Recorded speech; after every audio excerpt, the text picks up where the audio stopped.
যাবত পুরুষে তত্র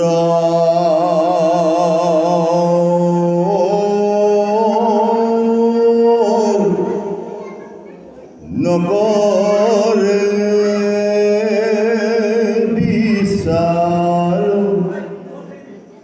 অজ্ঞান তিমিরে পড়ি দেখে অন্ধকার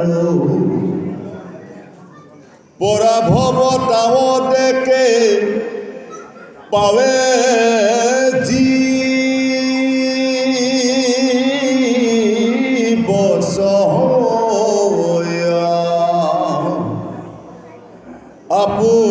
আপনার নিজ স্বরূপ পকন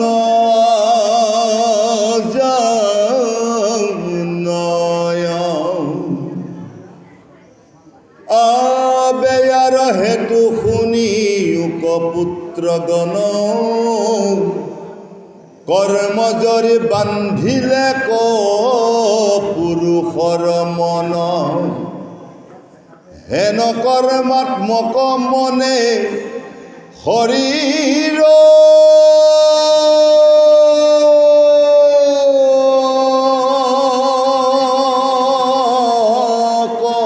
ধরে মরি উপজয়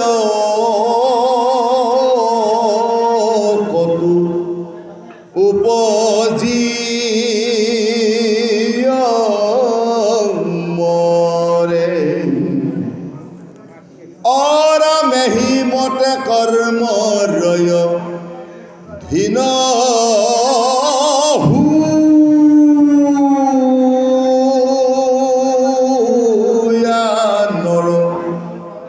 নানান জনিত ভূমি ফুরে নিরন্তর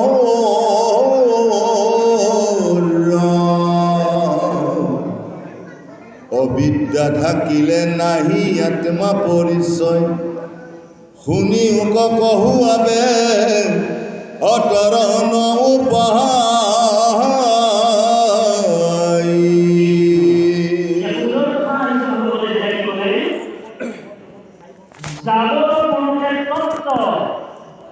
নকৰে বিচাৰ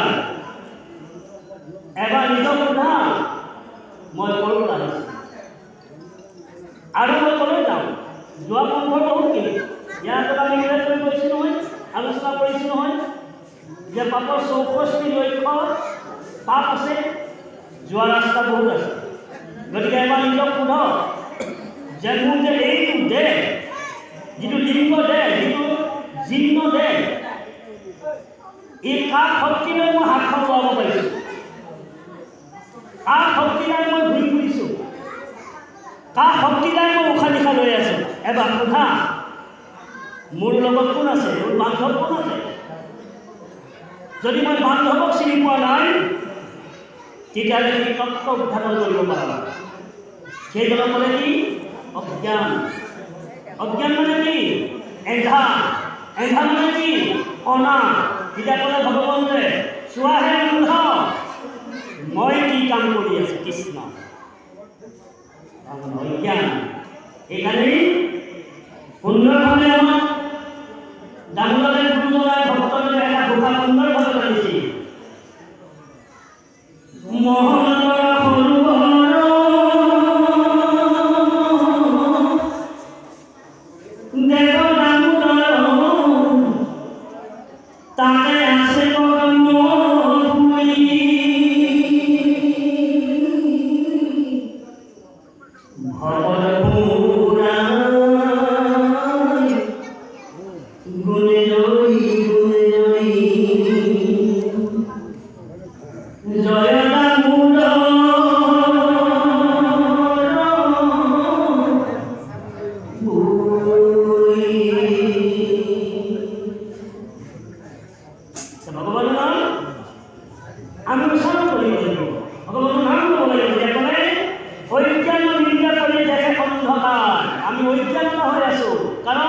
24 ঘণ্টা পাৰ হৈ গ'ল, তিনিবাৰ নাম যত্ন কৰিলোঁ কৃষ্ণ। চাওঁ গুৰুসকলে 24 ঘণ্টা পাৰ হৈ গ'ল, 12 ঘণ্টা পাৰ হৈ গ'ল, কিন্তু দিনটোত বা ৰাতিটোত শুই উঠিও কিন্তু কৃষ্ণৰ নাম যত্ন কৰিলোঁ। তাৰপিছত আমাৰ কি কৰিলে?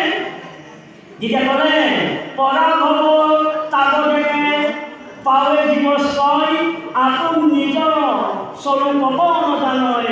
মোৰ নিজৰ দেহটো কথাই মই নাজানো। যদি মই নিজৰ দেহৰ কথাই যদি নাজানো, তেতিয়াহ'লে আনৰ কথা মই কেনেকৈ জানিম?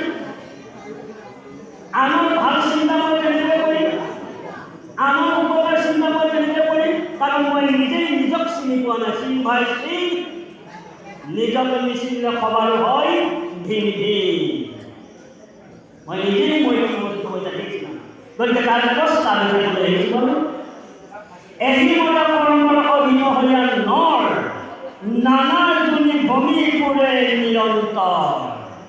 সেই নিজক চিনি নোপোৱাৰ দ্বাৰাই সঠিক কৰ্মৰ ওপৰত ন্যস্ত নকৰি বাহ্যিক নষ্ট হোৱা কৰ্মৰ লগত ত্যাগ কৰি অনৰ্থক এই 50 বছৰ 100 বছৰ জীৱনটো বা দেহটো বিনষ্ট কৰি পুনৰ আকৌ যাব লাগিব, কেঁচুৰ জন্ম হ'ব লাগিব। কৃষ্ণ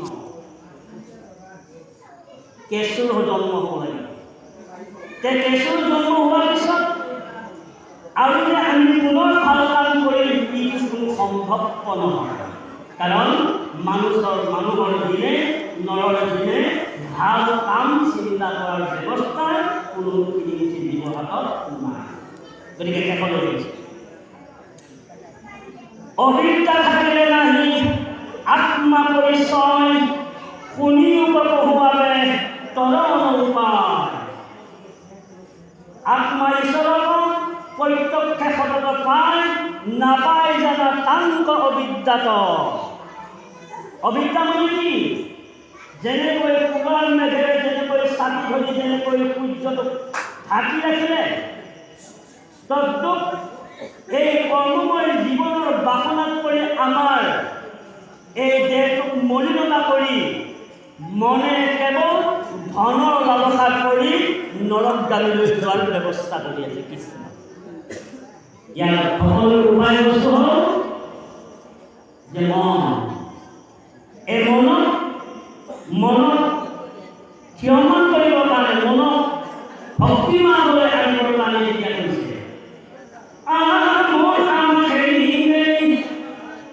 জললৈ যাম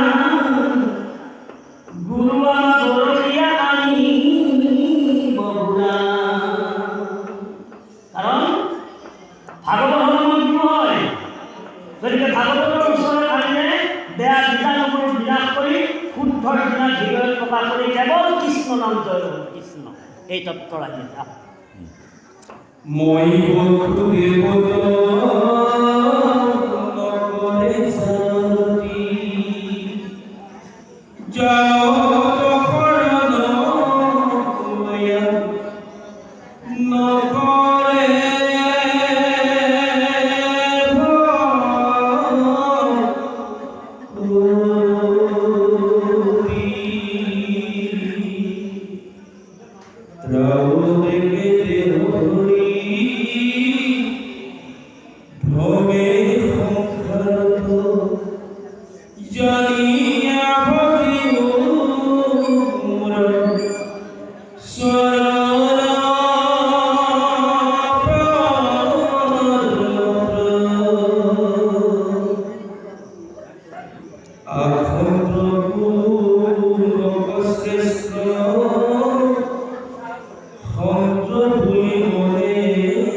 উত্তৰ ভাৰত গৃহ ৰেখে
মানে বহুদেৱৰ পুত্ৰৰ কৃষ্ণ আনন্দ হ'ল বাসুদেৱ। কিন্তু আমি ৰতি নকৰোঁ। কি ৰতি নকৰোঁ? ৰাতিপুৱা স্নান তৰ্পণ কৰি বাঢ়ি চাউল খাই আইসকলে স্নান তৰ্পণ কৰি কেৱল ভিতৰ স্বৰূপলৈ ল'ব লাগিব ভাতকেইটা প্ৰসাদ দিব। কিন্তু তাত এডাল ধূপ জ্বলাই নাই মণিকূট, নাই যেনিবা ফুলৰ গছ, নাই যেনিবা তুলসী গছ, এটা নিৰ্দিষ্ট ঠাই অকণমান সুন্দৰকৈ বনাই এগছি বন্তি জ্বলাই ধূপ জ্বলাই ভগৱন্তক নিবেদন কৰি তাৰপিছত প্ৰসাদ গ্ৰহণ কৰিব লাগে। কিন্তু সেইটো নকয়, গাটো কেনেবাকৈ ধুই ল'ব পাৰিলে আৰু ঈশ্বৰৰ নাম নাই আৰু ঠাণ্ডাত কিন্তু বেছি নাম ওলায় দেই। আইসকলৰ বা বাথৰুমৰ কিন্তু ঠাণ্ডাত বেছি নাম ওলায়। গৰম দিনত কিন্তু নাম ওলায়। বেছি ঠাণ্ডা লাগিব সেইটো কৃষ্ণ কৃষ্ণ কৃষ্ণ কৃষ্ণ বুলি ঠাণ্ডাত কবি কবি তেতিয়া নামটো ওলাব, কিন্তু গৰম দিনত নাম ওলায়। গতিকে ৰতি নাই, ৰাতিপুৱা ৰতি নাই, অথচ গধূলি সময়ত সুন্দৰভাৱে চোলাটোত খাই বা সমস্যাৰ বা সুন্দৰভাৱে গা পা ধুই ঈশ্বৰৰ নাম ল'ব লাগে, সেইটো নাই। কাৰণ এইকাৰণে কৈছে তেওঁ তাত বাসুদেৱৰ নামত ৰতি নাই। যাবল শৰণলৈ নমৰে ভকতি, তাবদেকে দেহ ধৰি ভ্ৰমে সংসাৰত, জানিয়া ভজিলো মূৰ চৰণ পদ্মত। ৰাতিপুৱা সকলো দেখো টকা বস্তাই বস্তাই পালকি উঠি থাকিলে খাই পোৱাৰ লগে এটকা নহয়। আৰু ৰাতিপুৱা লগতে স্নান তৰ্পণ বাদ দি হ'লেও কৰ্মৰ বাসনা কৰি ধন টকা পইচা ল'ৰা ছোৱালী পোহপালন দিবলৈ দৌৰি থাকোঁ, কিন্তু ঈশ্বৰৰ নাম নিজে যে লোৱা নাই, ল'ৰা ছোৱালী বুজি পোৱা নাই কৃষ্ণ।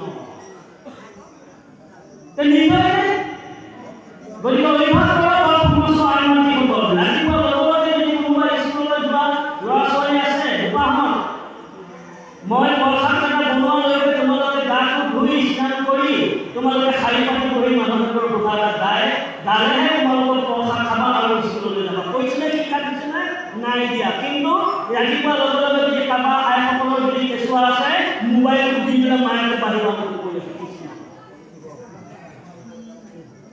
মায়েকক সন্তানটো মোবাইলটো দিছে, দি লৈ মায়ে দিনটো কৰি আছে। সময় গৈ গৈ গৈ গৈ ল'ৰা ডাঙৰ হ'লেও ছোৱালী ডাঙৰ হ'লেও এতিয়া মোবাইলটো হাততে কাঢ়ি দিব নোৱাৰে। তাত হৰি ভক্তি নাই, কেৱল মোবাইলত ভক্তি আছে। গতিকে এইকাৰণে ৰাতিপুৱা শিক্ষা দিয়ক, ৰাতিপুৱা তেওঁলোকক এই বৰগীত মাধৱদেৱৰ ঘোষা সুন্দৰভাৱে গাবলৈ দিয়ক। কি কৈছে? প্ৰভু ভগৱন্ত অনন্ত ঈশ্বৰ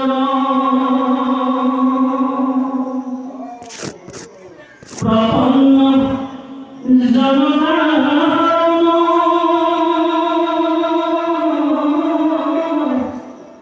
তুমি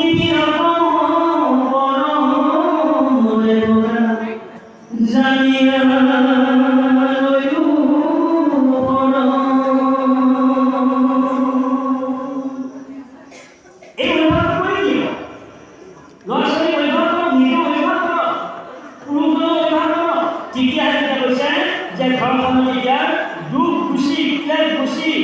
খাব নাপালে সেইখন ঘৰত আনন্দৰে ভৰিব হৈ থাকিব। কৃষ্ণ আনন্দ এতিয়া ক'লে যাবল শৰণলৈ নমৰে ভকতি।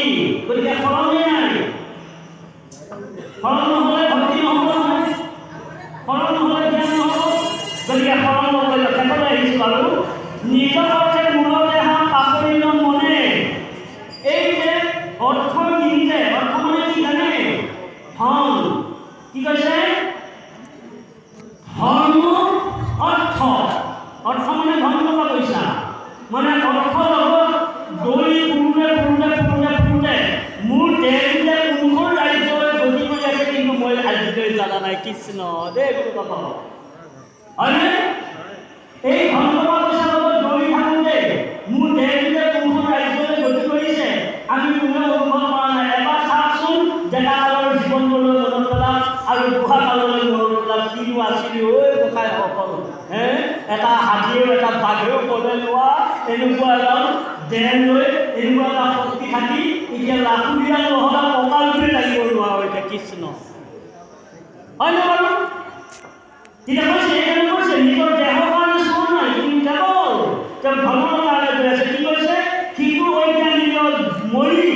যাৰো অধোগতি যে ভগৱন্তই কৈছে এইটো অজ্ঞানী অধৰ্মী কুলাংগা তেওঁ অধোগতি যাক তাৰ বাবে মই কিন্তু কেতিয়াও দোষী নহয় দেই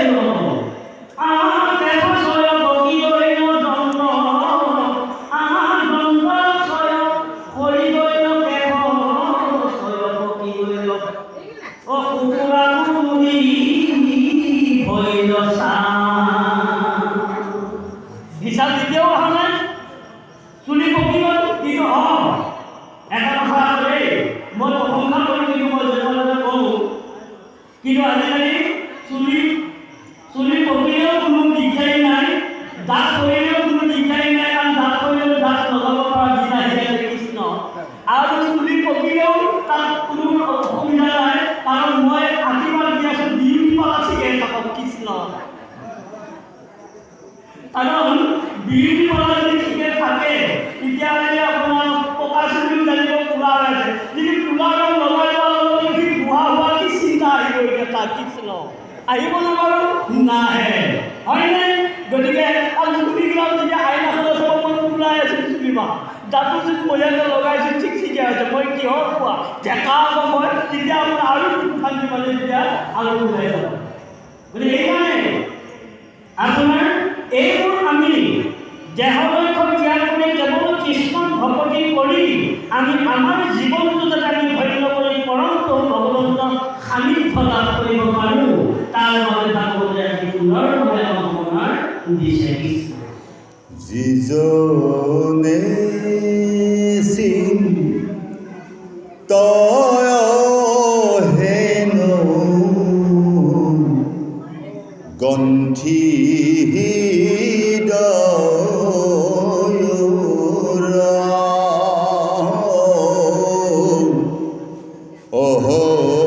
অহংকাৰ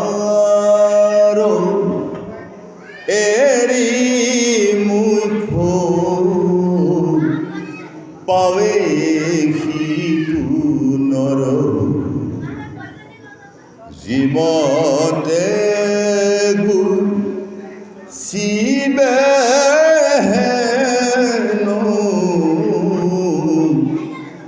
মুখ্য অহংকাৰ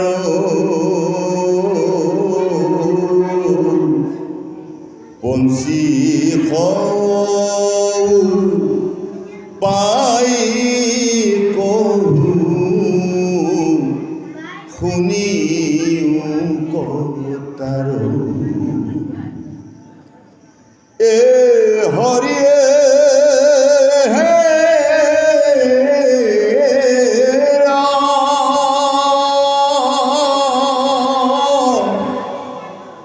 প্ৰথমতে পুত্ৰ গণ অলস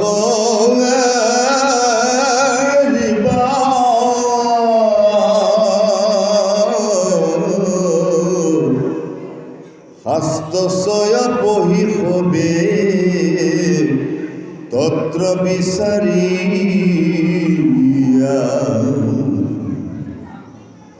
পুণ্য তীৰ্থ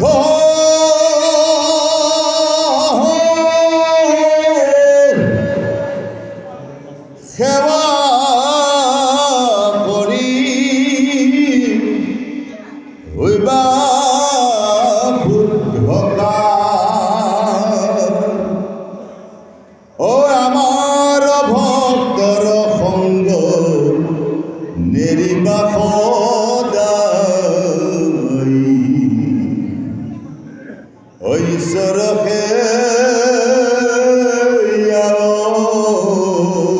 শিকি স্থান দেহত গেহত এৰি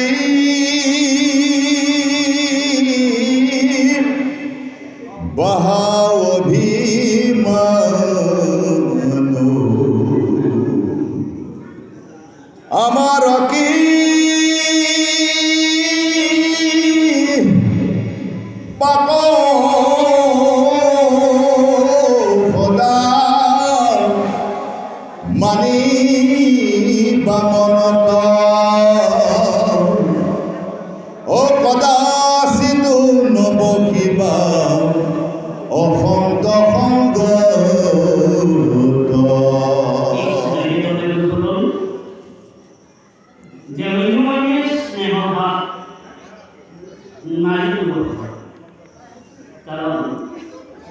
আমি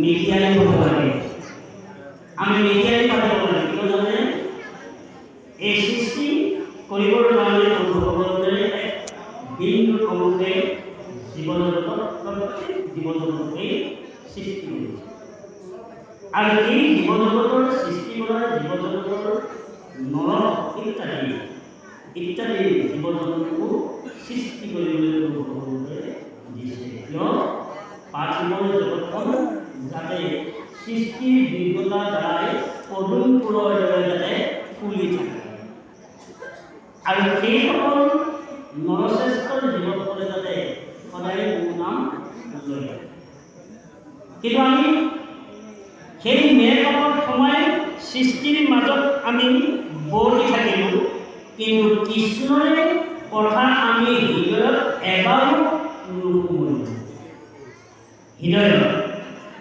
এবাৰো কৃষ্ণৰ কথা আমি নুশুনিলোঁ নিজে চিন্তা জানি তাৰমানে যে মৈথুন ভূগত গ্ৰন্থি বাঢ়ে হৃদয়ত গতিকে হৃদয়ত কাম ভাৱৰ শক্তিটো জাগৰণ হৈ আছে কিন্তু হৰি ভক্তি কিন্তু জাগৰণ নাই এইকাৰণে ক'লে কামৰ দাৰ ইহানে সাধুসকলে কৰে পৰিহাৰ এইবিলাক পৰিহাৰ কৰিব লাগিব তাৰমানে বিস্তাৰ তুল্য দেখি কেৱল ভগৱন্তৰ নাম হৃদয়ত বান্ধিব যে হৃদয়ে চিন্তয় হেন গান্ধী হৃদয় অহংকাৰ এৰি মূৰ্খ পালে যিটো নৰ যে ভগৱন্ত নাম হৃদয়ত বান্ধি লৈ সদায় সেই নামৰ মালা গন্তি কৰি থাকিব লাগে কি ক'লে যে সৎসংগ আশ্ৰয় কৰ্ণপথে কৃষ্ণ কথা শুনি যে গলাৰে বান্ধা নামৰ মালা কৃষ্ণ এই নামৰ মালা গলত বান্ধি লোৱা লৈ সদায় এই মালাৰ হৃদয়ত জপ কৰা হৃদয়ৰ পদ্ম কমললোচনৰ ঠাইত ঈশ্বৰৰ নাম যদি জপ হয় তেতিয়া তাক কৈছে কাল কি জমৰ দূতেও আহিব নোৱাৰে যেনে গৰুড়ক দেখিলে যেনেকৈ সৰ্প পলায় সন্তক দেখিলে যেনেকৈ যমদূত নাহে কৃষ্ণ এই নামৰ নাম এইকাৰণে কৈছে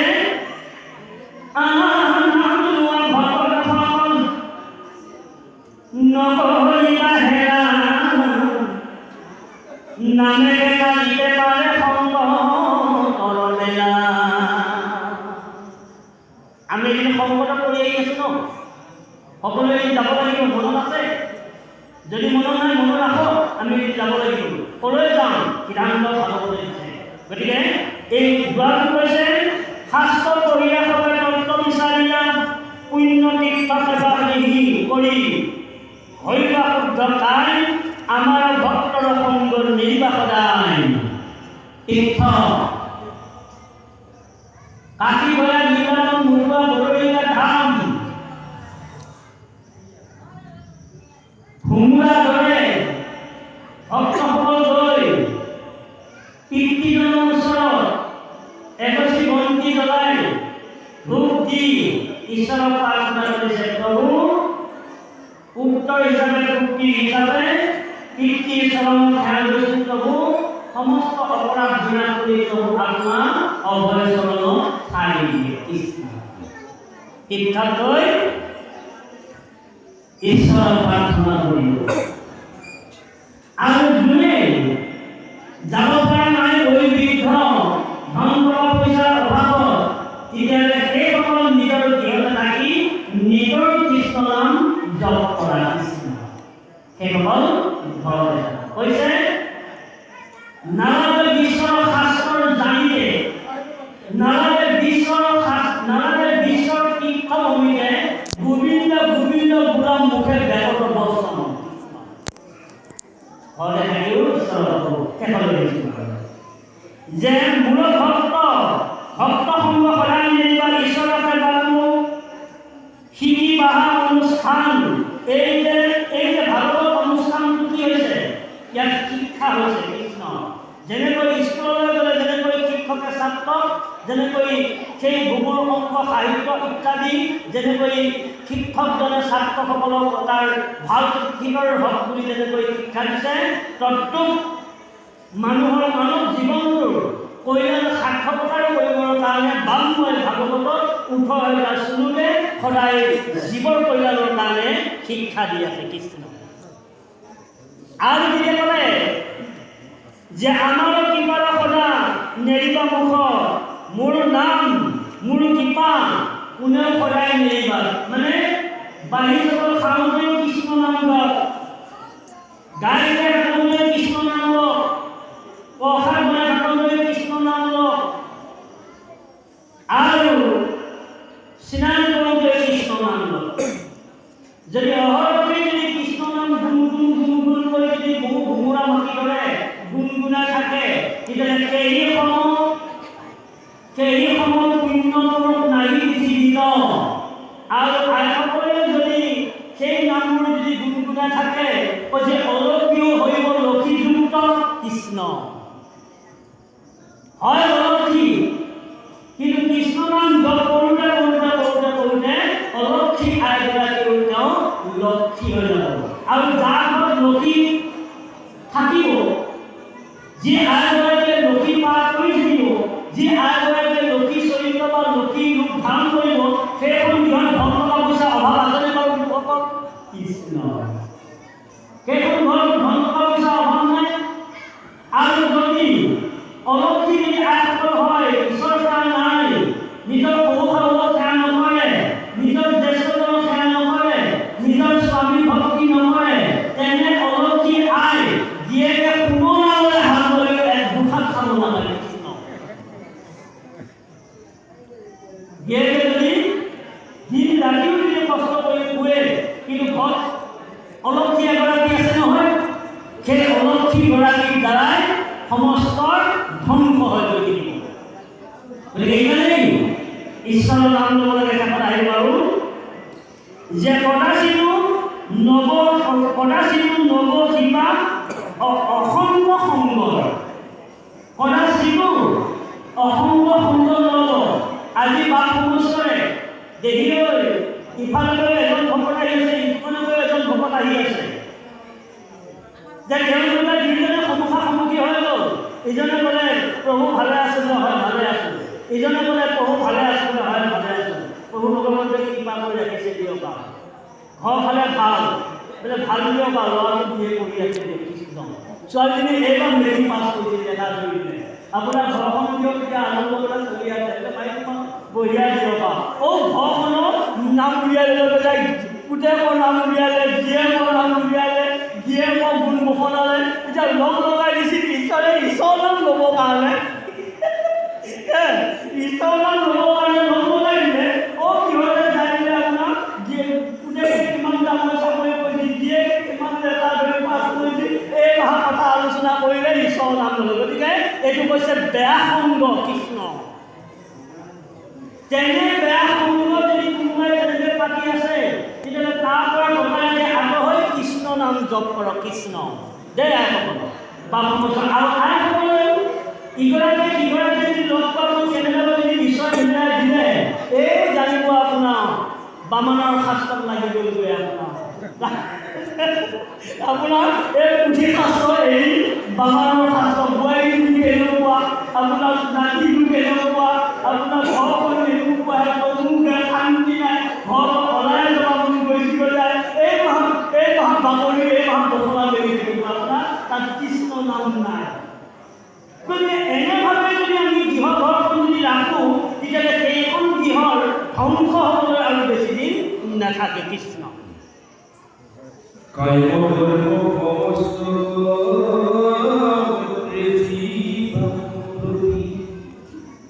Moi,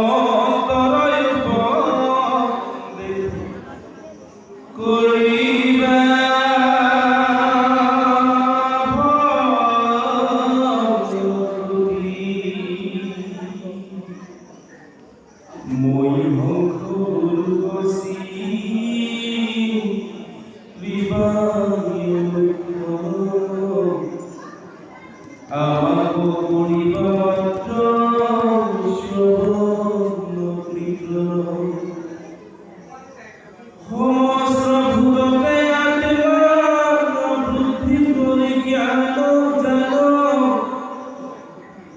এই ভাব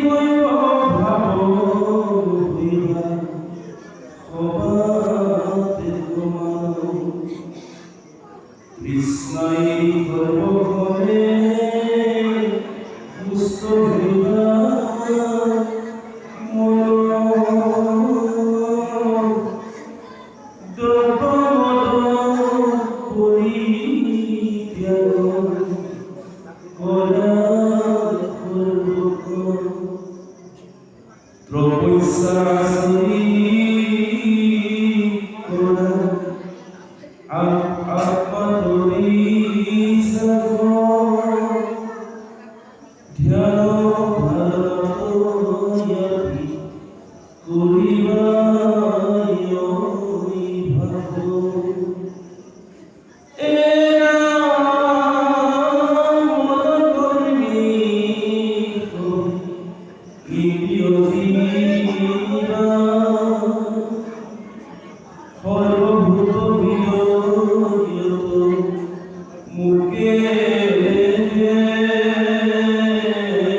কাৰণ এতিয়া মনটো ক'ব লাগিব শুনা মন, শুনা কাণ, শুনা চকু। মই এতিয়া ঈশ্বৰক সঞ্চেত সময় মই আৰাধনা কৰিবলৈ ওলাইছোঁ, তুমি কিন্তু কেতিয়াও আমনি নকৰিবা। এই ইন্দ্ৰিয় বৰ্গবিলাক সাৱধান কৰি এতিয়া মানে ঈশ্বৰক জ্ঞান কৰিব লাগে। এতিয়া ক'লে মই অংশ গুৰু চিন্তা অনুসৰণ গুৰুক চিন্তা কৰিব লাগিব যে আমাৰ অসমত 4জন গুৰু আছে। এই 4জন গুৰুৰ কোনে কোন গুৰুৰ শৰণ ল'ব মই সেইবিলাক ক'ব নাযাওঁ, কিন্তু যিবিলাকে যি গুৰুতে শৰণ লৈছে সেই গুৰুক আৰাধনা কৰিব লাগিব। সেই গুৰুক আৰাধনা কৰি গুৰুৱে যি নাম দিলে, গুৰুৱে যি মন্ত্ৰ দিছে সেই মন্ত্ৰ লৈ নিজৰ গুৰুজনক আৰাধনা কৰক। হে গুৰুদেৱ, হে জগতৰ স্বামী, গতিকে আপুনি যদি এই দাসক, এই অভাৱী যদি এই নামভাৱ যদি আপুনি নিদিলেহেঁতেন, এই মন্ত্ৰভাৱ যদি আপুনি নিদিলেহেঁতেন, তেতিয়াহ'লে মই মানুহ জীৱনটো মই অসাৰ হ'লোহেঁতেন। গতিকে আপুনি মুখত জ্ঞান ভাৱনাৰ যি ঈশ্বৰক চিন্তা কৰিব পৰা যদি মোক নাম দিলে, গতিকে আপোনাৰ ওচৰত কৌটি কৌটি প্ৰণাম, গুৰুজনক প্ৰণাম কৰিব লাগে। নামত কৰিব মাত্ৰ শ্ৰৱণ কীৰ্তন, শ্ৰৱণ কীৰ্তন কৰিব লাগিব। গুৰুজনে যি নাম দিলে সেই নামক আমি কি কৰিব লাগিব? শ্ৰৱণ শক্তিৰে গুৰুৱে দিয়া নাম আৰু কীৰ্তনৰ দ্বাৰা আমি সেই নাম ল'ব লাগিব, কৃষ্ণ নাম। দেই আইসকল বা গুৰুজনাই কৰ্মপথ দিলে নাম আৰু এতিয়া আমি মুখেৰে কীৰ্তন কৰি থাকিব লাগিব। এই হ'ল গুৰুৱে দিয়া নাম। শেষলৈ আহিছোঁ এতিয়া সমস্ত ভূগতে আত্মবুদ্ধি কৰি জ্ঞান, যে এই নামৰ জৰিয়তে কি হ'ব? জ্ঞান। জ্ঞানৰ পৰা কি আহিব? জ্ঞানৰ পৰা কি আহিব? দিব্য জ্ঞান। দিব্য জ্ঞানৰ পৰা কি আহিব? ব্ৰহ্ম জ্ঞান। যেতিয়া ব্ৰহ্ম জ্ঞান, যেতিয়া সেই ভক্তজনৰ ভকতৰ যেতিয়া ব্ৰহ্ম জ্ঞান আহিব, তেতিয়া গোটেই বিশ্বৰ বুলিয়ে নহয়, গোটেই জগতত তিনিকৈ লোকৰ পোক পিলুৰ পৰা, কেঁচু কুমলিৰ পৰা, গৰু ছাগলীৰ পৰা ইত্যাদি সকলোকে তেওঁ বিষ্ণুৰ দৰ্শন কৰিব, কৃষ্ণ। যিটো ব্ৰহ্ম যিটো জ্ঞান, এই ব্ৰহ্ম জ্ঞান উপলব্ধি কৰাৰ লগে লগে পিপল পৰ্যন্ত তেওঁ ঈশ্বৰ বুলি, ঈশ্বৰে সৃষ্টি কৰা বুলি তেওঁ সহায় কৰিব। এই হৈছে শিক্ষা মতে আমি সদায় ঈশ্বৰক আৰাধনা কৰিব লাগিব শ্ৰৱণ কীৰ্তনৰ মাধ্যমে। তেতিয়া কৈছে তিনিটা এই সৰ্বখনে সন্তুষ্ট হৈ মন দম্ভ মদৰ পৰিত্যাগ কৰা সৰ্বখন হে মনোনীত লাই মনে লাই চাই খায়। গতিকে এই মনটোক দমাব লাগিব। এই মনটোক দমাবৰ কাৰণে এক উপায় কি? এক উপায় হ'ল যে এই মনক ইন্দ্ৰিয় ভোগৰ পৰা মনক টানমাই আনি মনক এনেকুৱাকৈ শিক্ষা দিব লাগিব, এনেকুৱা প্ৰশিক্ষণ দিব লাগিব যাতে সি হিংসা স্বভাৱ এৰি যাতে কৃষ্ণ নাম জপ কৰি থাকে। কৃষ্ণ গতিকে মনক সেই ইন্দ্ৰিয় ভোগৰ পৰা টানি আনিব লাগিব, আনি শিক্ষা দিব লাগিব। কি? ভাগৱতৰ শিক্ষা, গীতাৰ শিক্ষা। গতিকে এই শিক্ষা তপস্যা আচৰি কৰা আমাৰ বিশ্বাস। তপস্যা আগৰ ঋষিসকলে হাজাৰ বছৰ বছৰ মহেন্দ্ৰগিৰি জ্বালামুখী হিমালয় পৰ্বতত গৈ তেওঁলোকে ঘৰ বাৰী ত্যাগ কৰি তেওঁলোকে তপস্যাত বহি আছিল। সেই তপস্যাৰ জৰিয়তে প্ৰভু ভগৱন্তক সান্নিধ্য লাভ কৰিব পাৰিছিল।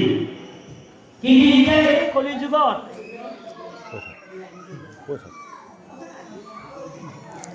এই কলি যুগত তো এতিয়া তপস্যা কৰিবলৈ শক্তি নাই।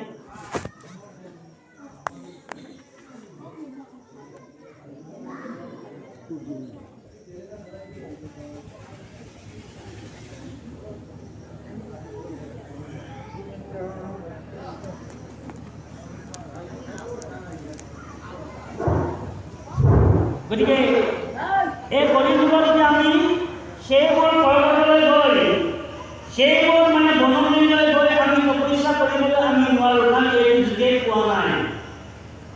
গতিকে নিজৰ ঘৰখনতে তীৰ্থ কৰি ল'ব লাগিব। নিজৰ ঘৰতে তীৰ্থ কৰি তাতে তপস্যা কৰিব লাগিব। কি কৰিব লাগিব? হাজাৰী ঘোষাখন আছে, এটা ঘোষাখনক ভাগৱতৰ পৰ্যায়ত সুন্দৰভাৱে নিকাৰভাৱে পঢ়ি ঈশ্বৰক আৰাধনা কৰক। এইটো হৈছে তপ। গতিকে এই তপ কৰিলে যেতিয়া প্ৰভু ভগৱন্তৰ সন্তুষ্ট হৈ কৈছে অভ্যাসী মৰ অভ্যাস কৰিব লাগিব। অভ্যাসটো হৈছে তপ। কাৰণ মনৰ মাজত আমি তপস্যা কৰিব নোৱাৰোঁ। কিয় জানে? সেইসকলে বায়ু খাই আছিল, সেইসকলে ফল মূল খাই আছিল, সেইসকলে জল খাই আছিল হাজাৰ বছৰ। এতিয়া আমি ৰাতিপুৱাতে দুপৰীয়া যদি নাখালে আমাৰ সকলোৱে গেষ্ট্ৰিক হৈ যাব। এতিয়া কৃষ্ণ ৰাতিপুৱা যদি খোৱা নাযায়, ৰাতিপুৱা যদি খায় বা ৰাতিপুৱা নাখায় যদি গধূলা যদি তেনেকৈ থকা যায়, বেছি দিন নালাগে, এমাহ থাকিলে গেষ্ট্ৰিক বেমাৰে পাই যাব। আৰু মুখনে সদায় তামোল বা চাধা বা অন্য ফল যাতে ফুটিয়ে থকা যায়। গতিকে এই কলিযুগত ইমান খুব সহ্য কৰিব নোৱাৰা সকলে বননি কৰি কেতিয়াও তপস্যা কৰিব নোৱাৰোঁ। গতিকে ঘৰতে থাকি তপস্যা কৰিব লাগে।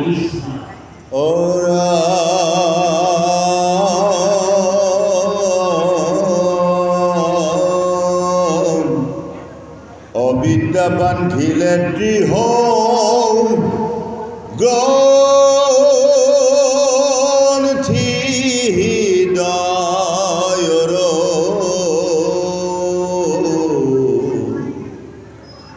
উপায় নিমিত্ত সৰু দিও সতৰ তেবে তোৰা লভিবাই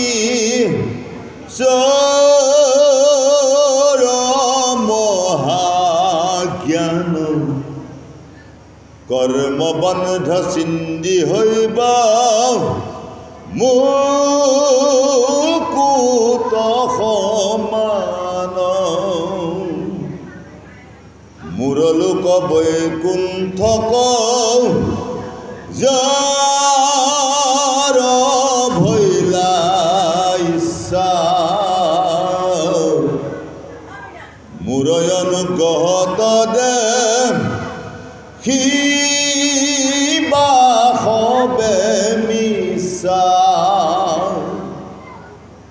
কৰ্মচয় এৰি হৈব নিষ্কাম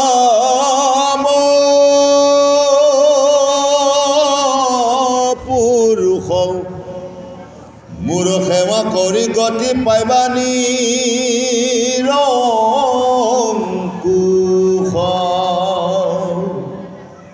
একোৱে নজানে যিটো অতি মূঢ়মতি অহেনয়তনয়ক বাপে শিখাইবে ভকতি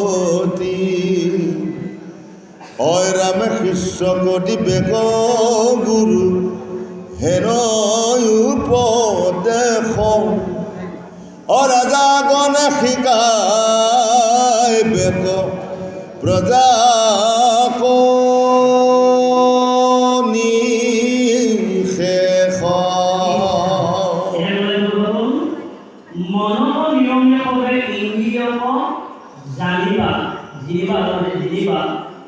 সৰ্বভূত হৃদয়ত মুখেৰে দেখিবা যে ইন্দ্ৰিয় গণ বুলি ক'লে ইন্দ্ৰিয় গণ যিসকলে গুৰু আশ্ৰয় লৈ গুৰু নাম বখানি গুৰু নাম হৃদয়ত বান্ধি যিয়ে কীৰ্তন কৰিব পাৰিব সেইজনে ইন্দ্ৰিয়ক দমন কৰিব পাৰে।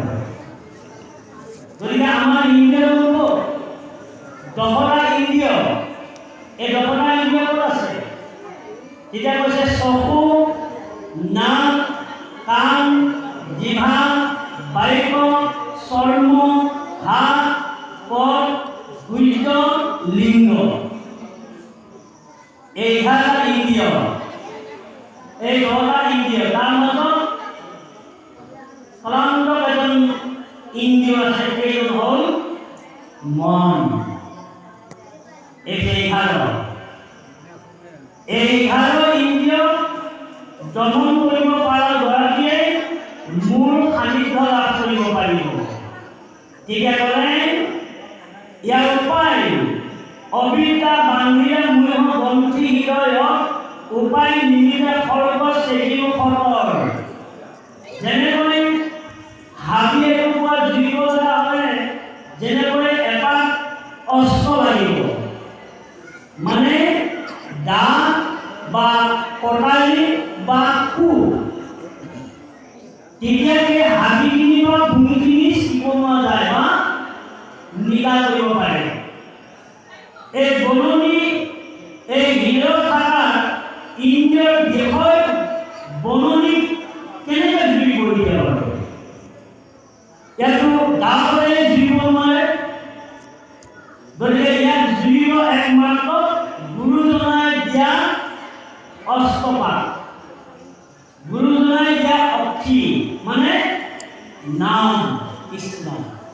গুৰুজনাই যিপাত আমাক তৰোৱাল দিলে, যিপাত অস্ত্ৰ দিছে, সেইপাত বিষজ্ঞসকলক কাটি বিনাশ কৰি আকৌ শুদ্ধৰ পুলি লগাব লাগিব। কি নাম কৃষ্ণ, নাম ফল বৃক্ষ হৃদয়ত লগাব লাগিব।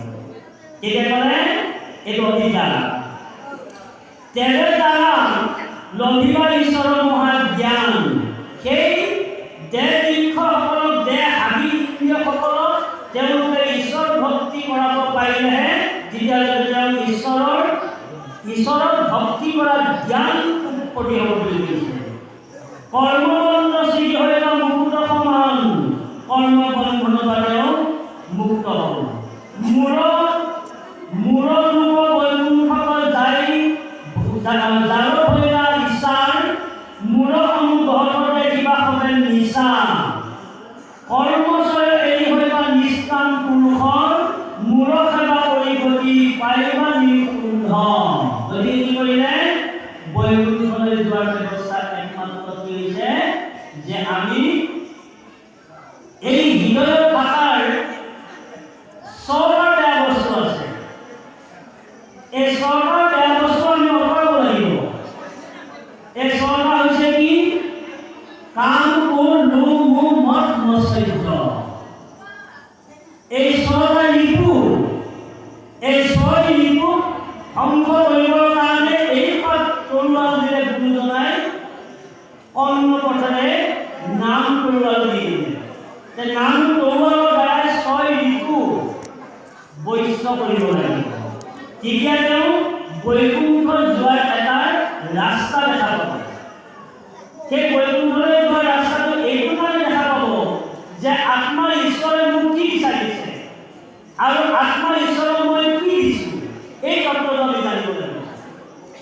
আত্মাৰ ঈশ্বৰে বিচাৰিছে তুমি নিষ্পাপী হোৱা, আত্মাৰ ঈশ্বৰে বিচাৰিছে তুমি কাকো ফাঁকি নিদিবা, আত্মাৰ ঈশ্বৰে বিচাৰিছে কাকো নঠগিবা, আত্মাৰ ঈশ্বৰে বিচাৰিছে কাৰো ধন লুট নকৰিবা, আত্মাৰ ঈশ্বৰে কৈছে যে কাকো বেয়া নকবা, আত্ম ঈশ্বৰে বিচাৰিছে ভগৱন্তই বিচাৰিছে কেৱল সমস্ত প্ৰাণীকে আছো মই হৰি, সবাকো দেখিবা তুমি বিষ্ণু বুদ্ধি কৰি।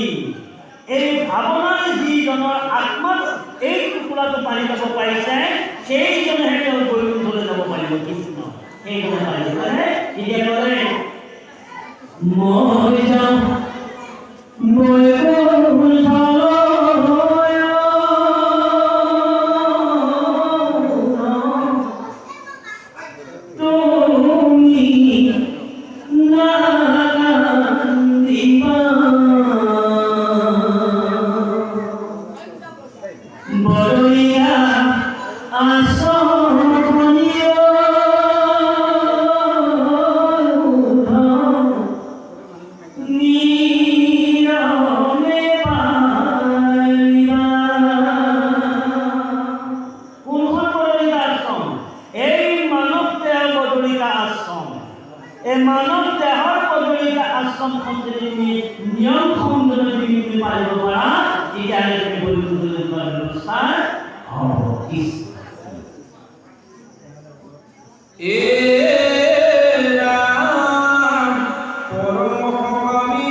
জুই দপদপকৈ জ্বলি আছে। সেই জ্বলি থকা জুইকুৰাৰ ৰূপটো দেখি আগুৱাই থকা ঢিকঢিকাই আগুৱাই থকা ল'ৰাটো বা ছোৱালীজনীয়ে আগুৱাই গৈ সি জুইৰ হাতখনো সোমোৱাই দিবলৈ গৈ আছে কৃষ্ণ। কিন্তু এই যিবোৰ ল'ৰাটোৱে বা ছোৱালীজনীয়ে নাজানে যে জুইকুৰাই সেই সন্তানটোক পুৰিব। যেতিয়া জুইকুৰাই যেতিয়া সেই সন্তানটো যেতিয়া ঢাকনি মেলি যেতিয়া আগুৱাই গৈছে, লগে লগে মাকৰ বা বাপকৰ চকুত পোৱাৰ লগে লগে দৌৰি আহি কি হ'ব বুলি দৌৰি আহি কি কৰিলে সেই সন্তানটোক তাৰ পৰা আঁতৰাই আনি কৈছে, আয়ো বোপাও ইয়াত জুই নানিবা পুৰিব। কি দিলে? মায়েকে সন্তানটোক শিক্ষা দিলে বা বাপকে সেই সন্তানটোক শিক্ষা দিছে। শিক্ষা দিওঁতে জানোতে ডাঙৰে এইবাৰ জুই হাত সোমাইলে পুৰিব, কাৰণ মোৰ মা বাবাই মোক সেই কাহিনীতে শিকাই দিছে। শিক্ষা বা এটা ল'ৰাই দুষ্ট কাম কৰি আছে, তাক সদায় মৰমত আউল কৰাব লাগিব, মৰম কৰিব লাগিব। তেওঁ সদায় পঢ়া মুখা দিয়াৰ পিছত ল'ৰাটো বুজাব লাগিব, বোপাও তোমালোকে পিতৃ মাতৃ মান সন্মান ৰক্ষা কৰিবা, বংশ পৰিয়ালৰ মান সন্মান ৰক্ষা কৰিবা, ওচৰ চুবুৰীয়াৰ মান সন্মান ৰক্ষা কৰিবা, কাৰো লগত ঘাই কাজিয়া নালাগিবা, কাৰো অকথা কাম নকৰিবা, কাকো নুজুকাবা, কাকো বেয়া নকবা দেই বোপা। কাৰণ তোমালোক যদি মোৰ পেটৰ সন্তান, দৰমা দৰদি তোমালোকক জন্ম কৰাইছোঁ কাৰণ তোমালোকক ভালৰ কাৰণে আৰু আমি ভোগ কৰিবৰ কাৰণে। যদি সন্তানবিলাক হৈ যদি তোমালোকে বেয়া কাম কৰা, তেতিয়াহ'লে পিতৃ মাতৃ বৰ দুখ পাব, ওচৰ চুবুৰীয়া মানুহে বেয়া পাব আৰু নিজৰ টকা ভাই বংশ পৰিয়ালে তোমাক বেয়া পায়। শিক্ষা দিব লাগিব সেই সন্তানটো বা সেই ছোৱালীজনীক। আৰু কি দিব লাগিব? তেতিয়া ক'ব লাগিব যে আয়ো এই পৃথিৱীত সন্মান হ'ল ডাঙৰ শ্ৰেষ্ঠ বস্তু। তুমি যদি সকলোকে সন্মান কৰিবলৈ জানা, তেতিয়াহ'লে তোমাক ডাঙৰ হৈও তোমাক সৰুজনক সেৱা কৰিব। তেওঁ সৰু হয়, যদি সেই সৰু ল'ৰাটো বা সৰু ছোৱালীজনী যদি এখন ডাঙৰ মানুহক যদি কৃষ্ণ প্ৰভু বুলি যদি সেৱা কৰে, তেতিয়াহ'লে ডাঙৰজনীয়ে তেতিয়াও তেওঁ সেৱা নকৰে, জানে কৃষ্ণ বুলি তেওঁ লগে লগে সেৱা কৰিব। বাহ, কি সুন্দৰ শিক্ষা দিছে, কি সুন্দৰ হেৰি দিছে, প্ৰশিক্ষণ দিছে মানৱতে। বুজিছেনে? ইমান সৰু ল'ৰাটোৱেনো আজি এই কৃষ্টিহেন বয়সৰ মানুহজনক তেওঁ কৃষ্ণ বুলি মোক সেৱা কৰিছে। দেহেও ঈশ্বৰে ভালে আহক আৰু তোমাক আৰু ঈশ্বৰে কৃপা কৰে। কি দিলে?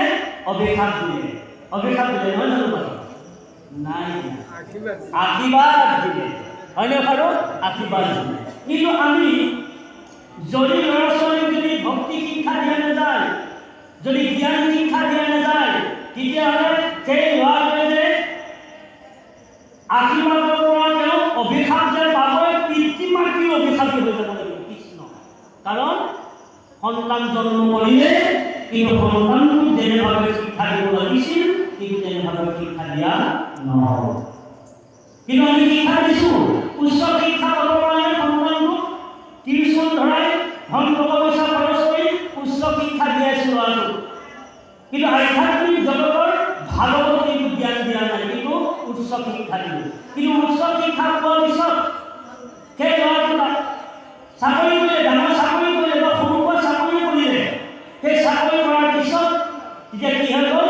তেওঁ এজেগাত থাকি বিয়া বাৰু পাতি ল'ৰা ছোৱালীক বুকুত সামৰি ৰাখি ল'ৰা ছোৱালীক পোহপালন দিলে, বাপক মায়ে কি খাইছে নাখাইছে তাৰ খবৰে নোহোৱা হ'ল।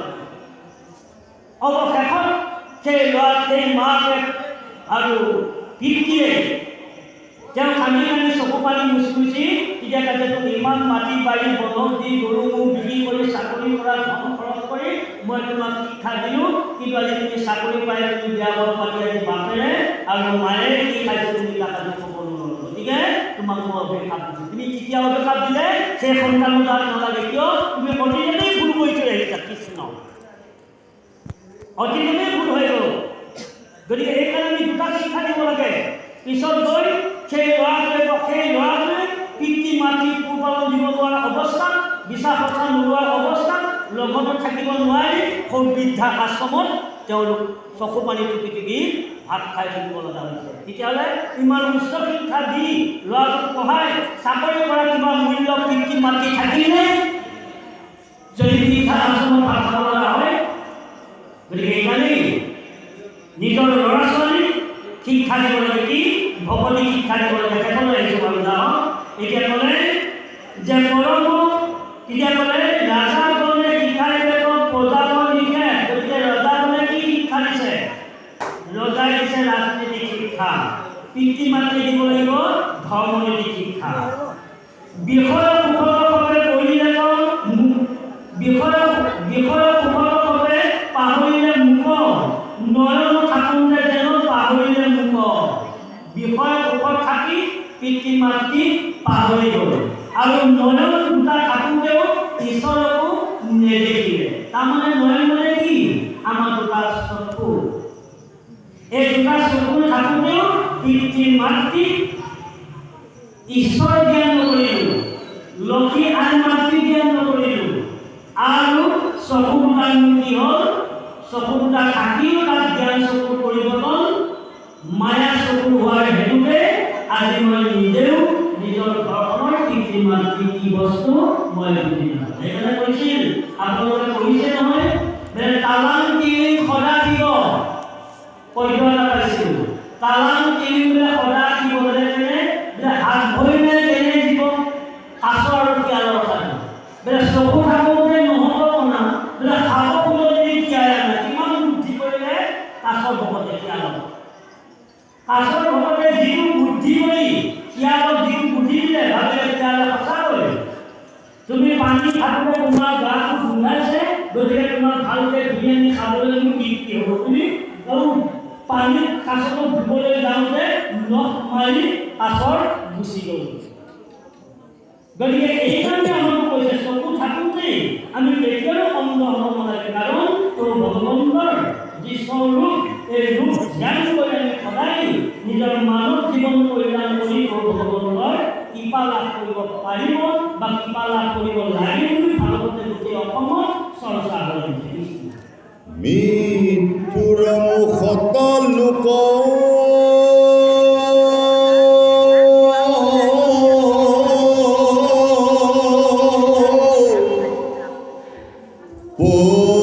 পৰিলে নি শেষ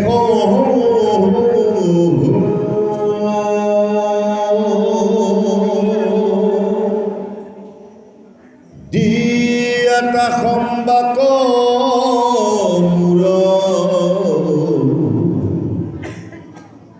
ভক্তি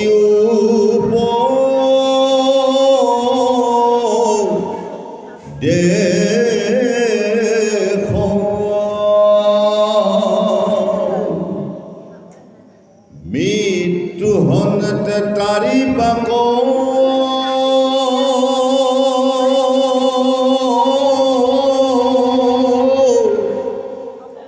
নপাৰে যি জন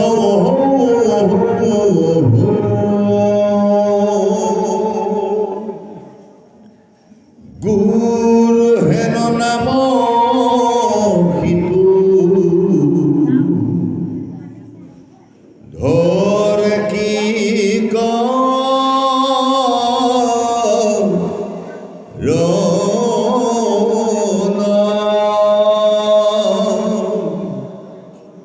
জনক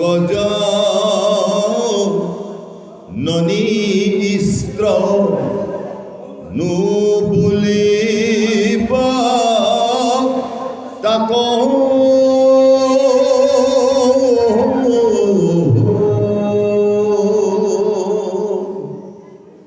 নপাৰয় যিটো জনে মৃত্যু গুচায় বা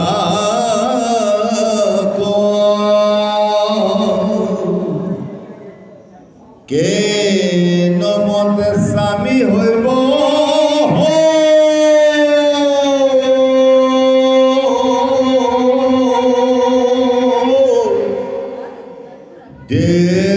দেবতাকে মনে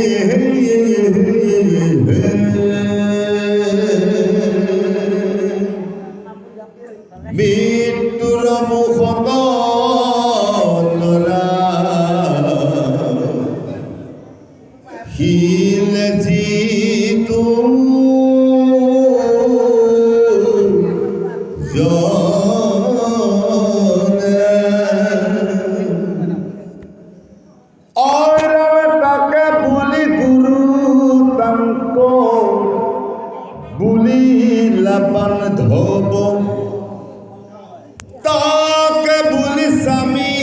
তাকে বোলে বাপ মাও তাকে সে দেৱতা বুলি কৈলো সাৰে সাৰো